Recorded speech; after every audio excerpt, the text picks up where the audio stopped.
Puan dan adik-adik sekalian, selamat datang ke lapangan terbang antarabangsa KL Terminal 1. Anda diminta duduk sehingga tali isyarat pasangkan tali keledar dipadamkan. Berhati-hati ketika membuka ruang penyimpanan di atas dan pastikan barangan anda telah diambil.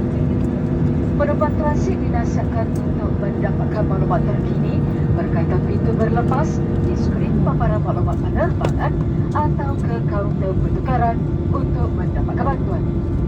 Terima kasih kerana terbang bersama Malaysia Airlines yang juga merupakan ahli oneworld dan kami berharap anda telah menikmati layanan Malaysian Hospitality kami. Terima kasih.